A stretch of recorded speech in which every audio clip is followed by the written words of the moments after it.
আমাদের জীবনে গুরুজনেরা, জ্ঞানী মানুষজন সবসময় একটা কথা বলেন, ধৈর্য ধরো। শুধুমাত্র দুটো শব্দ, কিন্তু কতটা বিশাল সেটা বোঝার চেষ্টা করুন।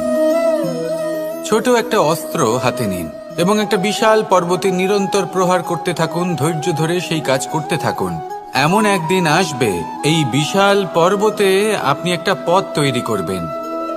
কোনো ধনুর্ধর যখন নিজের বিদ্যা অর্জন করেন, তখন তাকেও ধৈর্য ধরতে হয়, তার নিজেকে সময় দিতে হয়, তবেই সে ধনুর্বিদ্যা শিখতে পারে।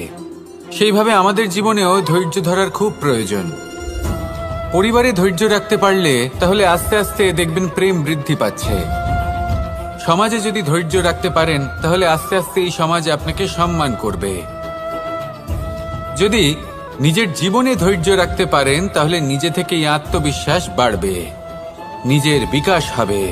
জীবনে সবই সম্ভব যদি ধৈর্য রাখতে পারেন। হয়তো আস্তে আস্তে হবে, কিন্তু হবে অবশ্যই। শুধু ধৈর্য রাখুন, কারণ ধৈর্যই সবথেকে বড় পুঁজি। আসুন আর আমার সাথে ভালোবেসে বলুন, রাধা রাধা। আপনি নিশ্চয়ই কখনো অনুভব করেছেন, যদি কোনো নির্মল ব্যক্তির কাছে গিয়ে বসেন, তাহলে মনে নির্মল অনুভূতি হয়, এই মন শান্ত হয়ে যায়। সেইখানেই কোনো দুশ্চরিত্র মানুষের কাছে গিয়ে বসলে এই মন বিচলিত হয়ে যায়। কারণটা কি? কারণ যে ব্যক্তি নির্মল মনের, তিনি সবার মধ্যে নির্মলতা ছড়িয়ে দেন। আমাদের অন্তরে যা থাকে, আমরা সেটাই সবার মধ্যে বিতরণ করি। যদি আপনি এই সংসারে শুভ বোধ ছড়িয়ে দিতে চান, তাহলে প্রথমে শুভ গ্রহণ করুন, তা অর্জন করুন। এই সংসারে জ্ঞানের শক্তি লাভ করুন, আর সেই জ্ঞানের শক্তি সংসারে বিতরণ করুন। শান্তি এবং সন্তোষ প্রদান করুন, কারণ যেমন বীজ এই সংসারে বপন করবেন, তেমনই ফল আপনি লাভ করবেন। যেমন দেবেন, তেমন ফিরেও পাবেন। এই সংসারে জ্ঞান প্রদান করুন, শান্তি প্রদান করুন, সন্তুষ্টি প্রদান করুন। এই সংসারে ভালোবাসা বিতরণ করুন, আর এই প্রেম ভাব নিয়েই বলুন, রাধা রাধা। এই সংসারে দুই ধরনের মানুষ দেখা যায়, এক সরল, দুই জটিল। এবার এই যে সরল ব্যক্তি থাকে, তাদের এই সমাজ দুর্বল মনে করে। এমনিতে দেখতে গেলে জলও সরল, বায়ুও সরল। ওনারা যেদিকে চাইবেন প্রবাহিত হতে পারেন, এনাদের যে আকার দেবেন সেটাই ধারণ করবেন। কিন্তু এরা বাস্তব রূপ ধারণ করলে তখন কি হয়? এই জল এমন এক ধারায় পরিণত হয় যে অনেক বড় বড় পাথরকে খণ্ডিত করে দিতে পারে। এই বায়ু এমন এক চক্রবাতে পরিণত হয় যা সংসারে বিনাশ ডেকে আনে। তাই যে ব্যক্তি সরল, তার সরলতাকে সম্মান করুন, তাকে সম্মান করুন, তাকে ভালোবাসা দিন। আর আমার সাথে ভালোবেসে বলুন, রাধা রাধা। খেলা খেলতে কে না ভালোবাসেন? আমরা প্রত্যেকেই যখন সময় পাই, সুযোগ পাই, তখনই আমরা কোনো খেলা খেলি। খেলার সময় দুই ধরনের মানুষ ওখানে থাকেন, এক যারা অংশগ্রহণ করেন, আর দুই যারা দেখতে থাকেন, যারা দর্শক হয়ে দেখেন, যারা নিজের পক্ষের বিজয়ের ফলে উচ্ছ্বসিত হয়ে থাকেন, পরাজয়ের ফলে শোক পালন করেন, পরামর্শ দিয়ে থাকেন। আর বিজয়ী কে হন? বিজয়ী তিনি হন যিনি অংশগ্রহণ করেন। নির্বাচন আপনাকে করতে হবে, আপনি কি করতে চান? আপনি কি খেলোয়াড় হতে চান, নাকি আপনি দর্শক হতে চান? যদি আপনি বিজয়ের আনন্দ লাভ করতে চান, সেই রোমাঞ্চ অনুভব করতে চান, তাহলে খেলতে হবে। ময়দানে আপনাকে নামতেই হবে। পরাজয়ের সম্ভাবনার ভয়ের সাথে আপনাকে লড়াই করতেই হবে। বিপক্ষের আহ্বানকে স্বীকার করতেই হবে, খেলোয়াড় হয়ে উঠতে হবে। তবেই এই বিজয়ের সম্ভাবনা থাকবে। আসলে কি, দর্শক হয়ে পরামর্শ দেওয়া অত্যন্ত সহজ, ময়দানে নেমে অংশগ্রহণ করা অত্যন্ত কঠিন। আর এখানে যেটা সহজ, তা আপনাকে বিজয়ের পথে কখনোই নিয়ে যাবে না। আসুন আমার সাথে ভালোবেসে বলুন, রাধা রাধা। এই সংসারে মানুষ জন্মগ্রহণ করেন, বড় হতে থাকেন, পুরুষার্থ লাভ করেন, অর্জন করেন। অর্জন করা আসলে কি? বেশিরভাগ মানুষ বলেন অর্জন করা অর্থাৎ ধন সম্পত্তি অর্জন করা। আর কি অর্জন করা যায়? আর কি লাভ করা যায়? আসল প্রশ্ন হলো এটাই যে কি এমন আছে যা বাস্তব রূপে অর্জন করার যোগ্য। তা হলো ব্যবহার, জ্ঞান এবং সন্তোষ। কেন? কারণ আপনি যখন এই সংসার ছেড়ে চলে যাবেন তখন আপনার ধন সম্পত্তি আপনাকে বিদায় জানাতে আসবে না। আপনাকে বিদায় জানাতে আসবে আপনার আপনজন, যাদের সাথে আপনার সুসম্পর্ক ছিল।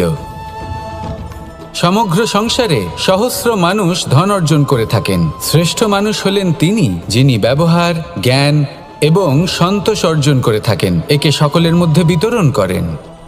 তাই এটাই করুন আর আমার সাথে ভালোবেসে বলুন, রাধা রাধা। এই সংসারের আরম্ভ থেকে এখনো পর্যন্ত এবং ভবিষ্যতেও একটা যুদ্ধ আছে যা হয়ে চলেছে, চলতেই থাকবে। পাপ এবং পুণ্যের মধ্যে যুদ্ধ, সত্য এবং অসত্যের মধ্যে যুদ্ধ। এই যুদ্ধ চলেই আসছে, আর এই যুদ্ধে যারা লড়েন তাদের আমরা সবসময় জয় জয়কার করি। আর যারা এই জয় জয়কার করেন তাদের প্রত্যেকের একটা বিশেষ গুরুত্ব থাকে। যখনই কোনো যোদ্ধা যুদ্ধক্ষেত্রে ক্লান্ত হয়ে পড়ে, শক্তিহীন হয়ে পড়ে, তখন এরা জয় জয়কার করে, শঙ্খ বাজাতে থাকে, সেই যোদ্ধাকে অনুপ্রেরিত করে, শক্তি এবং সাহসে ভরিয়ে তোলে। আর তখন সেই যোদ্ধা সেই যুদ্ধকে এগিয়ে নিয়ে যেতে পারে। যখন শ্রীরাম লঙ্কা যাত্রা করার জন্য সেতু তৈরি করছিলেন, তখন একটা ছোট্ট মিষ্টি কাঠবিড়ালি নিজের মুখে মাটির টুকরো বয়ে নিয়ে গিয়ে তার সাধ্যমতো তাকে সাহায্য করছিল। শ্রীরাম দেখলেন এবং বললেন যে ও তো সবার মনোবল বৃদ্ধি করছে, সবাইকে প্রেরিত করছে। ও বলল যে আমি এত ছোট হয়েও যদি এই কাজ করতে পারি, তাহলে আপনারা সবাই কেন পারবেন না? এটাই হলো সেই সকলের মাহাত্ম্য, যারা জয় জয়কার করেন, অনুপ্রেরিত করেন, সাহস যোগান। ওনারা সেই ব্যক্তি যারা একজন যোদ্ধার মধ্যে যুদ্ধকে জয় করার শক্তি প্রদান করেন। আসুন আমার সাথে ভালোবেসে বলুন, রাধা রাধা। সংসারে আমাদের জীবনে যখন কোনো সুখ বা দুঃখ আসে, তার জন্য আমরা কাউকে না কাউকে অবশ্যই দায়ী করে থাকি, তাই না? এই ব্যক্তি আমাদের সাথে এরকম কাজ করেছেন, তাই আমার সাথে এমন হলো। ওই ব্যক্তি যদি এমনটা না করতেন, তাহলে আজ আমি ওই স্থানে পৌঁছতে পারতাম। সবই আপনার দৃষ্টিভঙ্গির ওপর নির্ভরশীল। আর যদি আপনার দৃষ্টিভঙ্গি এমন হয়, তাহলে তা অনুচিত। সত্যি কথা বলতে এই সংসারে ভিন্ন ভিন্ন ধরনের মানুষ আছে। এটা আপনার ওপর নির্ভর করছে কিভাবে তাদের স্বাগত জানাবেন। একবার ভাবুন, আমি আমার দুটো হাত সামনে নিয়ে এলাম, দুটো মুঠো খুলে দিলাম। দুই প্রকারের মানুষ আসবেন, কিছু না কিছু দিয়ে যাবেন। এই মুঠো যদি আমি বন্ধ করে দিই, তাহলে না কেউ আমাকে কিছু দিতে পারবে, না আমার কিছু যাবে আসবে। নিশ্চয়ই বুঝতে পারছেন এই দুই ধরনের ব্যক্তি কারা এবং তারা কি দিয়ে যান। আমি যদি নিজের মুঠো খুলে দিই, তাহলে কিছু ভালো মানুষ আসবেন, আমাকে আনন্দ, সন্তুষ্টি, জ্ঞান প্রদান করে যাবেন, ভালো অভিজ্ঞতা দিয়ে যাবেন। কোনো খারাপ ব্যক্তি যদি আসেন, তাহলে তিনিও খারাপ অভিজ্ঞতা দেবেন, যার থেকে আমি শিক্ষা লাভ করব। এই সব কিছু আমি লাভ করতে পারি। মুঠো যদি বন্ধ করে রাখি, তাহলে আমি কিছুই পাবো না। দেখুন, এই সংসারে প্রত্যেকের জীবনে এইরকম। প্রত্যেকের জীবনে সবকিছুই আছে, ভালো খারাপ দুই মানুষই আছে। ভালো অভিজ্ঞতা আছে, খারাপ অভিজ্ঞতা আছে। নির্ভর করছে আপনার ওপর যে আপনি কি করবেন, এনাদের স্বাগত কিভাবে জানাবেন, কার থেকে কি বুঝবেন, কি শিখতে পারবেন, আর কোন দৃষ্টিভঙ্গি নিয়ে অগ্রসর হবেন। এটাই নির্ধারণ করবে যে আপনার জীবন কেমন হবে। আসুন আমার সাথে ভালোবেসে বলুন, রাধা রাধা। এটা হলো একটা সাদা পাতা। এবার এতে আমি যাই লিখব, সেটাই এর অস্তিত্ব হবে। এতে আমি প্রেমের কিছু কথা লিখে একে প্রেমপত্র বানিয়ে তুলতে পারি। মাতা পিতার জন্য একটা শুভ সংবাদ লিখতে পারি। শত্রুর বিষয়ে সতর্ক করব বলে সেনাকে একটা সংবাদ লিখতে পারি। দ্বারকাবাসীর জন্য কোনো সংবাদ পাঠাতে পারি। যাই লিখব, এই পত্র সেটাই হয়ে উঠবে। সেই রকমই হলো আমাদের জীবন। আমরা যেমন কর্ম আমরা করব, আমাদের অস্তিত্ব এবং ব্যক্তিত্ব ঠিক তেমনই হয়ে উঠবে। যদি আপনি একটা অসাধারণ, উজ্জ্বল এবং সম্মানজনক জীবনযাপন করতে চান, তাহলে তার একটা রহস্য আপনাকে বলি। যেমন কথন হবে, কর্ম তেমন হবে। অর্থাৎ যতটুকু বলেছেন ততটুকুই করুন, আর যতটুকু করেছেন ততটুকুই বলুন। এই একটা নিয়ম যদি আপনারা পালন করেন, তাহলে এই সংসারের সমস্ত পণ্ডিত আপনাকে অবশ্যই সম্মান করবেন। তাহলে এটাই করুন আর আমার সাথে ভালোবেসে বলুন, রাধা রাধা। কখনো কোনো পাখিকে দেখেছেন? যখন সে প্রথমবার উড়তে চেষ্টা করে, সে বাসা থেকে মাটিতে পড়ে যায়, কিন্তু সে হার মানে না, চেষ্টা করতে থাকে, করতেই থাকে, ডানা ঝাপটাতে থাকে, আর তারপর সে উড়তে শেখে।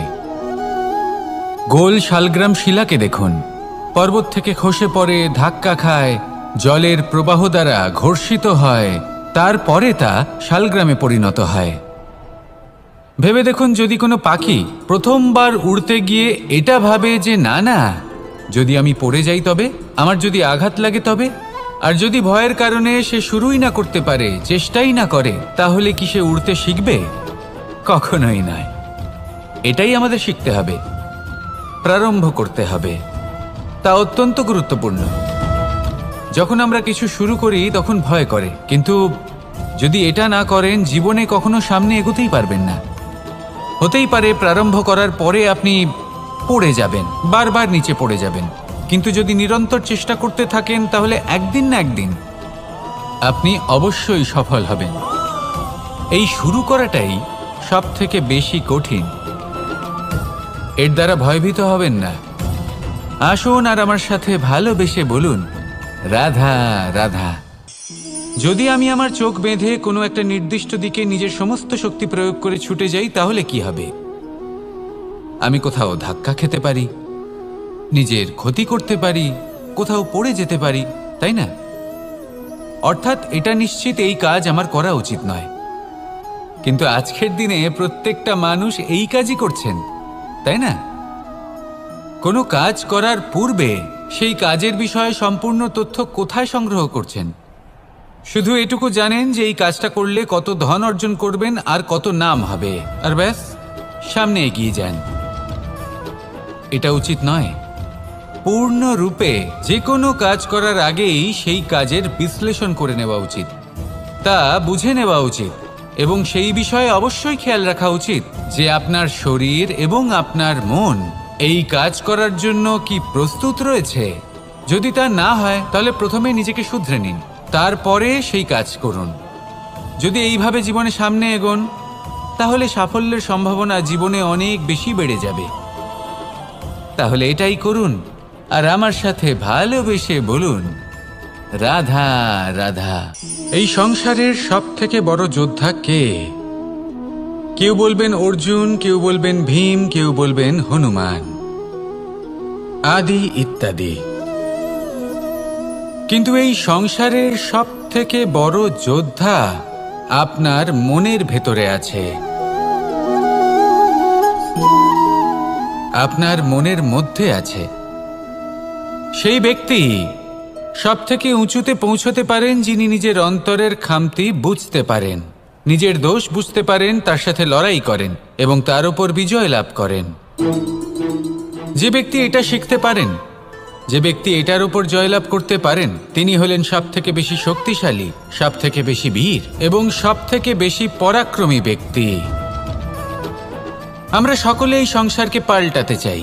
তার জন্য প্রথম পদক্ষেপ আপনাকে নিতে হবে, নিজেকে দোষমুক্ত করতে হবে। যদি মানুষ নিজের অন্তরের দোষ বুঝতে পারেন এবং নিজেকে দোষমুক্ত করতে পারেন, তাহলে এই সংসার নিজে থেকেই দোষমুক্ত হয়ে যাবে, তাই না? তাহলে নিজেকে দোষমুক্ত করুন আর আমার সাথে ভালোবেসে বলুন, রাধা রাধা। মানুষের জীবন সবসময় ন্যায় আর অন্যায়ের মাঝে ঘুরপাক খেতে থাকে। প্রত্যেক মানুষের মনে হয় কোথাও না কোথাও তার সাথে অন্যায় হচ্ছে। কেউ বলেন যে ভাগ্য আমার সাথে অন্যায় করেছে, কেউ আবার বলেন এই সংসার আমার সাথে অন্যায় করেছে। আর প্রত্যেকেই ন্যায় বিচার চাইতে বৈঠক দাবি করে বসেন। কখনো এই বিচার গৃহে যান, আবার কখনো ওই বিচার গৃহে। যদি সত্যি কথা বলি, এই সংসারের সব থেকে বড় বিচার গৃহ আপনার কাছেই রয়েছে, আপনার মন। আপনার মনই হলো সব থেকে বড় বিচার গৃহ। এ খুব ভালো করেই জানে কি শুদ্ধ আবার কি অশুদ্ধ, এর শুভ অশুভর জ্ঞান রয়েছে, এ সব জানে। দেখতে গেলে প্রত্যেকটা মানুষ যদি নিজের মনের কথা শোনেন, তাহলে তিনি ভালোভাবেই বুঝতে পারবেন তিনি কি উচিত করেছেন আর কি অনুচিত। দিনে একবার রাত্রের নিদ্রায় যাওয়ার পূর্বে নিজের সাথে বসুন, চোখ বন্ধ করুন আর বিচার করুন আজ আপনি কি উচিত করেছেন আর কি অনুচিত। আপনার মন সঠিক বিচার তখনই করে দেবে। আসুন আমার সাথে ভালোবেসে বলুন, রাধা রাধা। আপনি কখনো কোনো পাথরের বুক চিরে বয়ে চলা কোনো নদী দেখেছেন? পাথর নদীর সামনে নত হয়ে যায়, তাকে বাধা দিতে চেষ্টা করে কিন্তু কখনো বাধা দিতে পারে না। এই নদী হলো ততটাই শক্তিশালী, কিন্তু এর আরম্ভ কোথা থেকে হয়? দূরে কোথাও কোনো পর্বতের চূড়াতে এক বিন্দু জল ঝরে পড়ে আর তার সাথে হিম গলিয়ে দেয়। তারপর জলের শক্তি বৃদ্ধি পায়, তারপর অনেক বিপদের সম্মুখীন হয় আর অনেক ধরনের বাধা সে অতিক্রম করে। তার শক্তির এতটাই বৃদ্ধি হয় যে তাকে বাধা দেওয়া একেবারেই অসম্ভব ব্যাপার হয়ে যায়। দেখুন, নদী তো মহান বটেই, কিন্তু তাকে মহান করে তুলেছে কে? সেই সকল বিপদ যার থেকে ও কখনো পালায়নি। সেইভাবেই আমাদেরও বিপদ থেকে পালিয়ে গেলে হবে না, তার সম্মুখীন হতে হবে সাহসের সাথে, পূর্ণ শক্তি প্রয়োগ করে। তবেই আমরা শিখতে পারবো, তবেই আমরা সামনে এগোতে পারবো। যদি আপনি জীবনে কুন্দন হয়ে উঠতে চান, তাহলে জ্বলন সহ্য করতেই হবে। আসুন আমার সাথে ভালোবেসে বলুন, রাধা রাধা। এ হলো গোলাপ ফুল, একে আমরা সকলেই চিনি। সমগ্র সংসার ভালোবাসে এই পুষ্পকে। এই ফুল দেখতেও সুন্দর। সবথেকে বেশি গুরুত্বপূর্ণ কথা হলো এর সুগন্ধ, যা দূর দূরান্ত থেকে ব্যক্তিদেরকে আকৃষ্ট করে। এই সুন্দর পুষ্প একটু মন দিয়ে দেখলেই দেখা যায় এর নিচে কাঁটা রয়েছে। এই সংসার বলে, এ প্রকৃতির কেমন রচনা, এত কোমল পুষ্প, এটা কি তীক্ষ্ণ কাঁটা সহ প্রস্ফুটিত হয়? এটাই হলো জীবনের সত্য।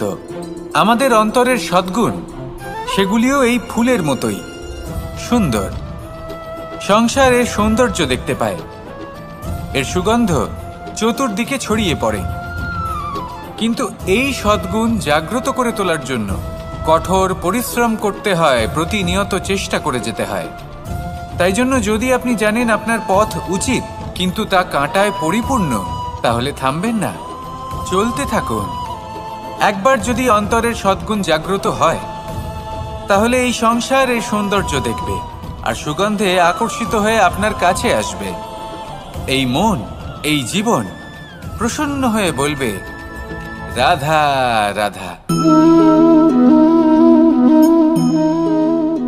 মোহনের বাঁশির এই সুর, এই সঙ্গীত কার না পছন্দ হয়?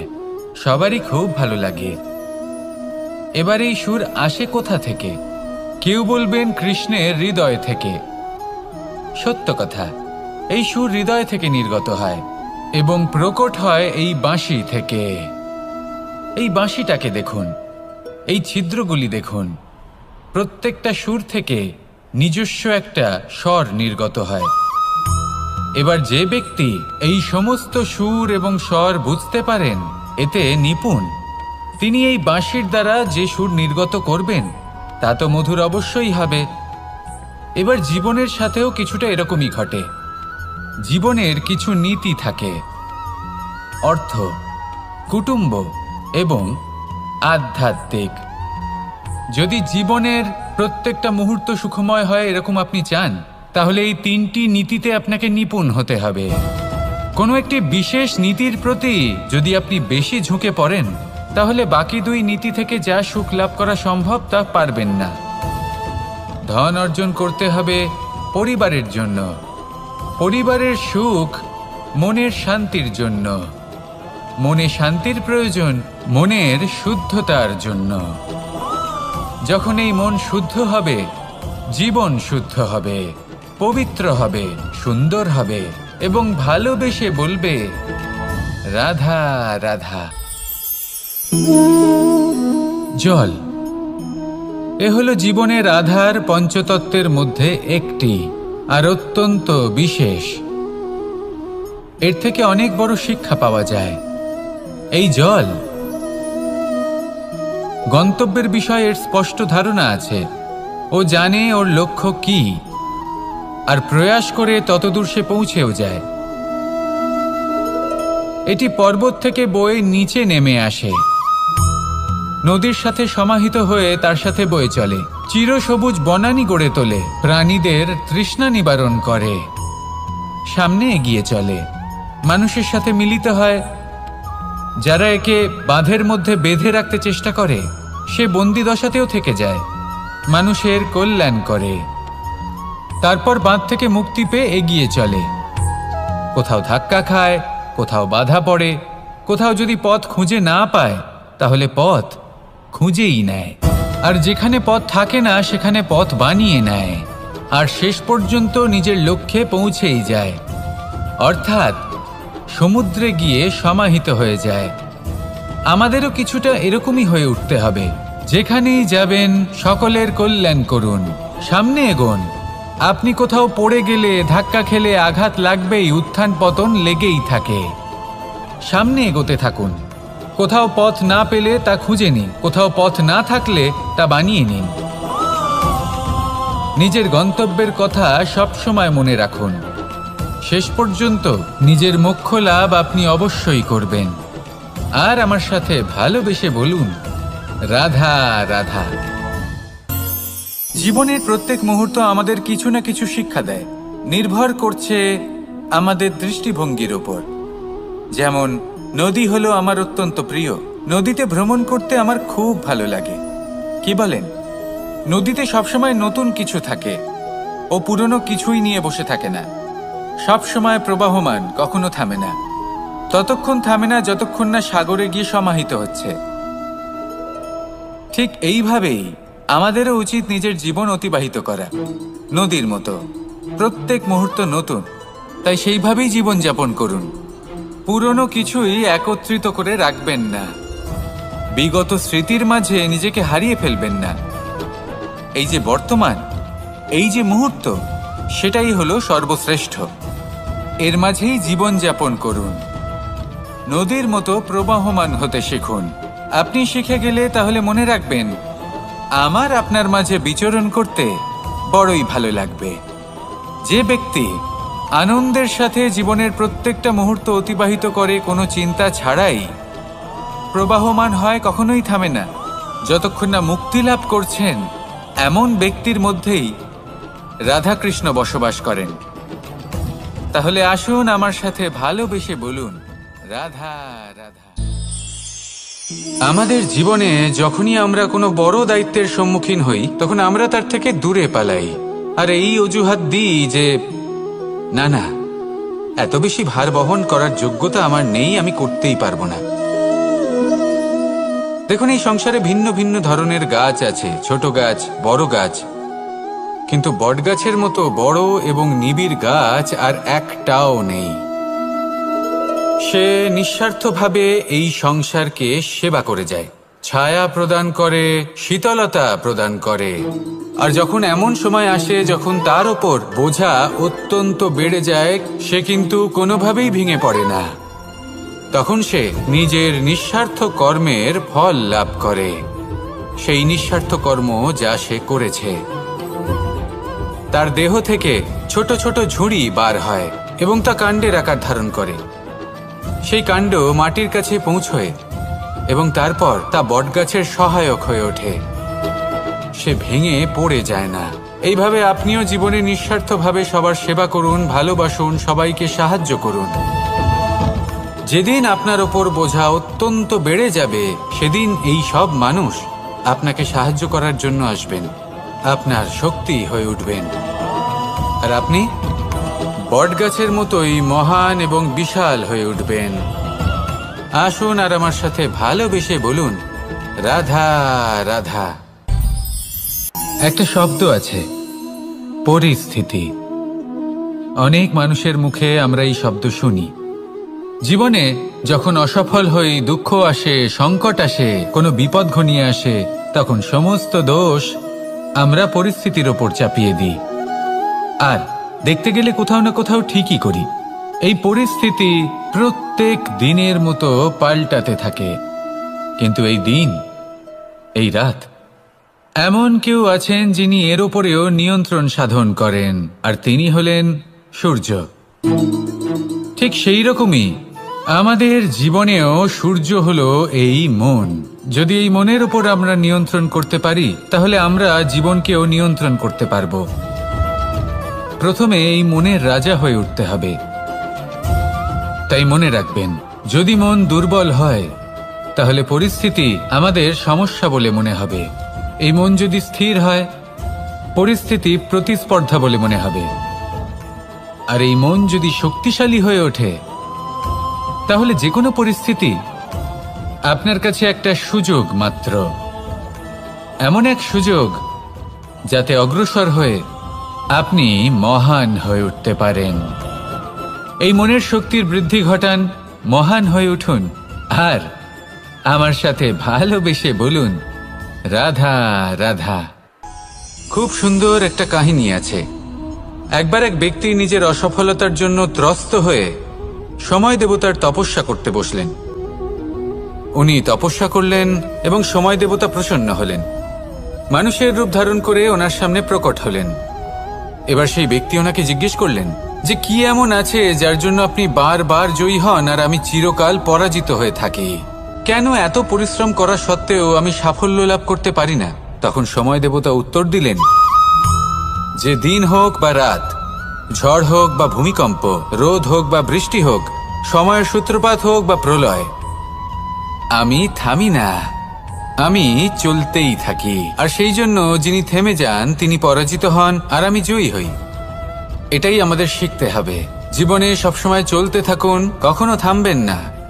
হ্যাঁ, কিছুক্ষণের জন্য বিরতি নিতে পারেন, বিশ্রাম করার জন্য, নিজেকে আরো সশক্ত করে তোলার জন্য, কিন্তু থেমে যাবেন না। নিরন্তর কর্ম করতে থাকুন, পরিশ্রম করতে থাকুন, তবেই এই সংসার আপনাকে মনে রাখবে। আসুন আমার সাথে ভালোবেসে বলুন, রাধা রাধা। মানুষ তার জীবনে দুই ধরনের পরিস্থিতিকে খুব ভয় পায়। এক, কোনো কারণবশত কারোর সামনে নত হওয়া। দুই, কোনো কারণে নিজের চরিত্র থেকে, নিজের মূল্যবোধ থেকে বিচ্যুত হওয়া। এবার কেন হয় এরকম যে কথায় কথায় কারোর সামনে নত হতে হয়? কেন বারংবার নিজের চরিত্র থেকে চ্যুত হতে হয়? এরকম কেন হয়? এটা তখনই হয় যখন আমাদের শিক্ষা এবং মূল্যবোধের অভাব থাকে। যদি মানুষের মধ্যে প্রকৃত শিক্ষা থাকে, তাহলে এই সংসারে কোনো সময় এবং কারোর সামনেই নত হওয়ার কোনো প্রয়োজন নেই। যদি মানুষের মধ্যে মূল্যবোধ থাকে, তাহলে তাকে নিজের মূল্যবোধ বা চরিত্র থেকে বিচ্যুত হতে হয় না, তা সে যাই হয়ে যাক না কেন। কোনো বালককে যদি জন্ম থেকেই সুশিক্ষার অধিকারী করা হয়, শিক্ষিত করা হয়, মূল্যবোধের অধিকারী করা হয়, তবে সে এই সংসারে এমন কর্ম করবে যাতে সে নিজেকে, নিজের পরিবারকে, সমগ্র সমাজকে গর্বিত করতে পারে। শিক্ষা লাভ করুন, মূল্যবোধ লাভ করুন এবং আমার সাথে ভালোবেসে বলুন, রাধা রাধা। আমাদের সকলের জীবনে একটা লক্ষ্য থাকে যেটা আমরা লাভ করতে চাই। ঠিক যেন একটা প্রতিস্পর্ধা বিদ্যমান যে কে সব থেকে আগে নিজের লক্ষ্যে পৌঁছতে পারবে। আর সেই জন্য আমরা সকলেই খুব তাড়াতাড়ি এগোতে চেষ্টা করি, বড় এবং দীর্ঘ পদক্ষেপ ফেলি যাতে তাড়াতাড়ি নিজের লক্ষ্যে পৌঁছতে পারি। কিন্তু এক অত্যন্ত গুরুত্বপূর্ণ বিষয় আছে, সবসময় লক্ষ্য সামনে থাকবে না, কখনো কখনো তা খুঁজতে হয়। এই যাত্রা খুব কঠিন হতে পারে, আর ঠিক এই কারণেই সবসময় দ্রুত গতিতে চলা বা তাড়াতাড়ি পথে চলা সেটা আবশ্যক নয়।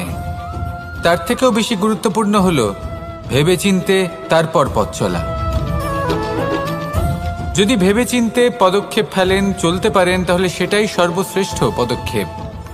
কখন কোন দিকে যেতে হবে, কখন কোথায় দিক পাল্টানো যাবে না, কখন গতি বেশি রাখতে হবে, কখন কম, কখন থামবো, কখন চলবো, এই সব কিছুর বিষয়ে জ্ঞান অত্যন্ত গুরুত্বপূর্ণ এবং ভেবে চিন্তে চলতেই হবে। সেই জন্য শুধু তীব্র গতিতে সামনে এগোলে চলবে না, ভাবনা চিন্তা করে এগোতে হবে। আসুন আমার সাথে ভালোবেসে বলুন, রাধা রাধা। পায়েস হলো আমার বিশেষ প্রিয়। এর মধুর স্বাদ মনকে প্রফুল্ল করে তোলে। ছোটবেলায় মা আমার জন্য পায়েস বানাতেন এবং আমাকে বলতেন যে গরম থাকতে থাকতে খেয়ে নে কানাই, ঠান্ডা হয়ে গেলে ভালো লাগবে না। কিন্তু আমিও দুষ্টু ছিলাম, ঠান্ডা হওয়া পর্যন্ত অপেক্ষা করতাম, আর ঠান্ডা হয়ে যাওয়ার পরে মার কাছে যেতাম আর ওনাকে বলতাম যে মা, পায়েস তো ঠান্ডা হয়ে গেছে, এটা গরম করে দিন। তখন মা হাসতেন আর বলতেন যে পায়েস না হয় আমি আবার গরম করে দেব কানাই, কিন্তু এর মধুর স্বাদ, সেই মিষ্টত্ব, সেই সুবাস, সেটা আবার ফিরে আসবে না। কথাটা সত্যি। আর এই সত্যটাই আমাদেরও জীবনের সত্য। আমাদের জীবনের মধুর সম্পর্কগুলি, এতে যখন কটুভাব প্রবেশ করে তখন সেই মিষ্টত্ব ফিরিয়ে আনা প্রায় অসম্ভব ব্যাপার হয়ে যায়। আপনি চেষ্টা করে সেই সম্পর্ক ঠিক করতেই পারবেন, তার জন্য অগাধ পরিশ্রম করতে হবে, কিন্তু আবার সেই মিষ্টত্ব কখনো ফিরে আসবে না। সেই জন্য আপনার জীবনের যে মধুর সম্পর্ক আছে, যতটা সম্ভব চেষ্টা করুন তাতে মিষ্টত্ব বজায় রাখতে। কটুভাব আসতে দেবেন না। আসুন আর আমার সাথে মধুর স্বরে বলুন, রাধা রাধা। শব্দ। শব্দ আসলে কি? শুধুই কয়েকটি অক্ষরের সমষ্টি, নাকি আমাদের বাণী? এই শব্দ এমন এক শক্তি যা কাউকেই নিজের বশবর্তী করে ফেলতে পারে। শব্দ এমন এক অস্ত্র যা কাউকে ক্ষত বিক্ষত করে দিতে পারে। এই শব্দ হলো একটি নাদ স্বরূপ যা কোনো ঘুমন্ত ব্যক্তিকেও জাগিয়ে তুলতে পারে এবং নিজের লক্ষ্যের দিকে অগ্রসর করতে পারে। শব্দে এত শক্তি আছে যে কারোর মনে এতটা আঘাত দিতে পারে যে সে হয়তো জীবনে আর কখনো এগোতেই পারল না। তাহলে এই শব্দের প্রয়োগ খুব ভেবে চিন্তে করবেন। এবং এই শব্দের মতোই হলো নীরবতা। অনেক সময় এই নীরবতা আমাদের সহায়ক হয়ে ওঠে। অনেক সময় এটা আমাদের অনুশোচনাকে অনেক বেশি বাড়িয়ে তুলতে পারে। ভীষ্ম পিতামহ, অঙ্গরাজ কর্ণ, যখন দ্রৌপদীর বস্ত্রহরণ হচ্ছিল তখন এনারা নীরব ছিলেন। দুর্যোধনের বিরোধিতা করেননি, ওকে বাধা দেননি। আর তারপর কি হলো সেটা আপনারা সকলে জানেন। দেখতে গেলে নীরবতা চুপ করে থাকা, কিন্তু যদি কোনো দুষ্টের সামনে চুপ করে থাকেন, যদি তার বিরোধিতা না করতে পারেন, তাহলে এই নীরবতাই অনেক বড় পাপের আকার ধারণ করে। মনে রাখবেন আর আমার সাথে ভালোবেসে বলবেন, রাধা রাধা। আভূষণ। কার না ভালো লাগে এই আভূষণ? আমরা পরিশ্রম করি, ধন অর্জন করি আর আভূষণ কিনে থাকি, কখনো নিজের জন্য, কখনো বা তাদের জন্য যাকে আমরা ভালোবাসি, বা তাদের জন্য যাকে আমরা সম্মান করি। হয়তো সেই জন্যই সীতা চূড়ামণি ধারণ করেছিলেন এবং আমি সামন্তকমণি। কিন্তু এটাই কি সেই প্রকৃত আভূষণ যা আপনার মূল্য বৃদ্ধি করে? না। শ্রীরামের আভূষণ হলো ওনার নম্র ভদ্র ব্যবহার। মাতা সীতার আভূষণ হলো ওনার সততা, ওনার নিষ্ঠা, ওনার ত্যাগ। অর্জুনের আভূষণ ছিল ওনার একাগ্রতা। রাধার আভূষণ ওনার প্রেম। এই আভূষণ কোথাও নেই, আপনার মনে আছে। যদি আপনার মনে মিষ্টতা থাকে, তা শান্ত হয়, তাতে সততা থাকে, নিষ্ঠা থাকে এবং প্রেম থাকে, তাহলে আপনার অন্য আর কোনো আভূষণের কোনো প্রয়োজন নেই। আপনি যতই ভিড়ের মাঝে থাকুন, আপনার ঔজ্জ্বল্য চোখে পড়বে। আসুন আর আমার সাথে ভালোবেসে বলুন, রাধা রাধা। এই সংসারের সবথেকে বড় সত্যি হলো জন্ম এবং মৃত্যু, কিন্তু আরো বড় একটা সত্য আছে, মিত্র এবং শত্রু, যা আমাদের সকলের জীবনে থাকে। মিত্র সে যে আমাদের সঙ্গ দেয় এবং সংসারের সবথেকে উঁচু শিখরে আমাদের নিয়ে যায়, এবং শত্রু সে যে যে কোনো মুহূর্তে যে কোনো শিখর থেকে আমাদের নিচে ফেলে দিতে পারে। এবার বিচিত্র ব্যাপার হলো এটাই যে আমরা নিজেরাই এদের সাথে নিয়ে চলি, নিজেরাই এদের পালন করি। তা কি করে? প্রথমে বুঝুন এই মিত্র এবং শত্রু কারা। আপনার নিজের মন, আর কেউ নয়। এই মনই হলো মিত্র যখন তাতে ভারসাম্য বজায় থাকে, তা নিয়ন্ত্রিত থাকে, তা পবিত্র হয়। কিন্তু যদি এই মন অনিয়ন্ত্রিত হয়ে পড়ে, যদি আপনাকে সে নিয়ন্ত্রণ করতে শুরু করে, তখন সেই আপনার সবথেকে বড় শত্রু হয়। সেই জন্য এই মনের ওপর নিয়ন্ত্রণ রাখতে শিখুন, এতে ভারসাম্য বজায় রাখতে শিখুন। তাহলে আপনি এমন এক বন্ধুকে পাবেন যে আপনাকে এই সংসারের শিখরে পৌঁছে দেবে। আসুন আমার সাথে ভালোবেসে বলুন, রাধা রাধা। ঈশ্বর আসলে কে? সংসারের বেশিরভাগ মানুষের কাছে ঈশ্বর হলেন এই সংসারের রচয়িতা, পালনকর্তা। কারোর কাছে উনি জ্ঞাতা, কারোর কাছে উনি হলেন আস্থার প্রতীক, আবার কারোর জন্য শুধুমাত্র অন্ধ বিশ্বাস। কিন্তু এই ঈশ্বর কি কোনো শরীর, নাকি একটা বোধ, নাকি শুধুই শ্রদ্ধা? ঈশ্বর হলেন তিনি যিনি হলেন আপনার ইষ্ট। সেই জন্যই তো গুরু, মাতা, পিতা এনাদেরও ঈশ্বরই বলা হয়েছে। যাদেরকে আমরা ঈশ্বর বলে মনে করি, যারা আমাদের ইষ্ট, তাঁরা আমাদের একটি পথ দেখান, একটি দিকে চালিত করেন। সেই পথে চলে আপনি শুভ কর্ম করতে পারেন। আর যখন কোনো ব্যক্তি তার ঈশ্বরের আদেশ পালন করেন, তখন সে নিজে থেকেই শুভ পথে অগ্রসর হয়ে যান।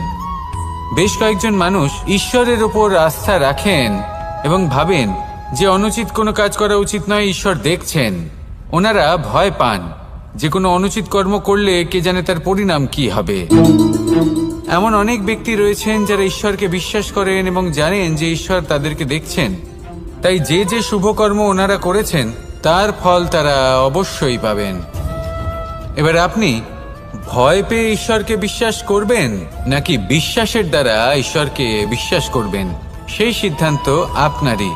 কিন্তু হ্যাঁ, যদি আপনার মনে ঈশ্বরের জন্য কোনো স্থান থাকে, যদি আপনার কোনো ইষ্ট থাকেন, যদি আপনি কাউকে ঈশ্বর মনে করেন, যার প্রত্যেক আদেশ আপনি পালন করে থাকেন, তাহলে বলি, ঈশ্বর কখনো আপনাকে অনুচিত পথে চালিত করবেন না।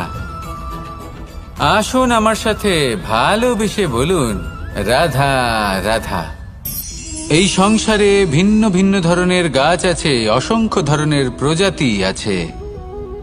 কিছু গাছ পাতা দিয়ে থাকে, কিছু ফুল, কিছু ফল। কেউ ছায়া প্রদান করে, কেউ শীতলতা প্রদান করে, কেউ নিজেকে খুব কষ্ট দিয়ে এই সংসারের বিকাশে সহায়ক হয়ে ওঠে। কিন্তু এই সবার মধ্যে একটা বিষয় কিন্তু সমান,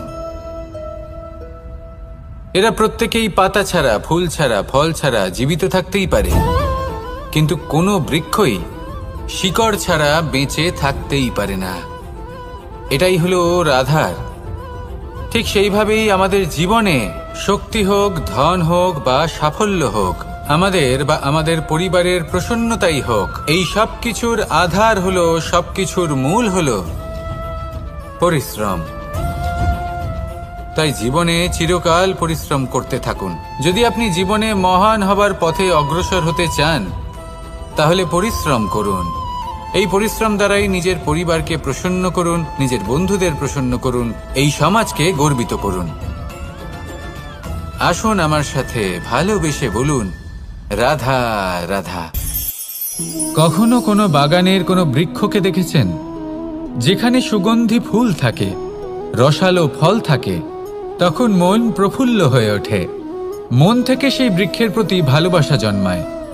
কিন্তু যিনি বাগানের মালিক, শুধুমাত্র তিনিই জানেন যে কিভাবে এই বৃক্ষকে আগলে রাখতে হয়, কিভাবে তার পরিচর্যা করলে এতে সুন্দর সুগন্ধি ফুল হবে, রসালো ফল হবে।